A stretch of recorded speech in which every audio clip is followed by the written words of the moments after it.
Hello, my name is Joshua Carolan from Carolan Law. I want to take a minute today to talk to you about living trusts.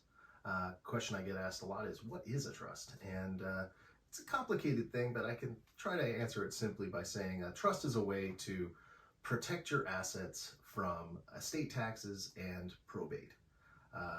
Next most common question I get asked is, do I even need a trust? I don't have a whole lot.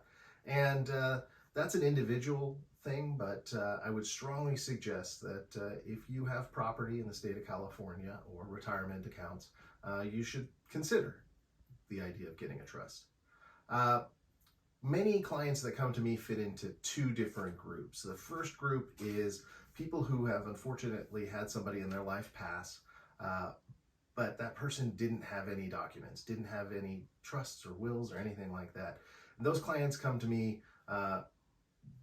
having experienced a pretty rough time. The probate process is expensive and it takes a long time, and it can put a lot of stress on family relationships. The second group of people who come to me a lot are people who have, again, unfortunately lost somebody in their lives, but that person did have an estate plan with a trust. And those clients' experiences tend to be much more positive.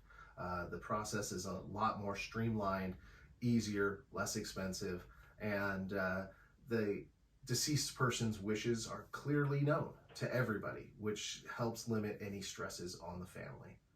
So then the big question is it difficult to get a trust? And to be honest with you, it will take a little legwork on the client's part. You need to think about the assets that you have and the accounts, things like that. But the good news is that a living trust is a living document, meaning that assets can be added and taken out of the trust as long as you're alive. So it's not something that you need to get really stressed about while you're setting up the trust. Giving the attorney the information that they need on your major assets, your properties, your investment accounts, things like that, is a great way to get started. Once the trust is created, then you can add assets as you go. I use the analogy of going camping. The first thing you need to do is set up the tent. That's like the trust. Once you have the tent set up, you can put your sleeping bags, pillows in and out of that tent as much as you want. But what you don't want is to get caught in the rain without a tent. All right, another popular question I get asked quite a bit is, I've already got a trust, so I'm all good, right?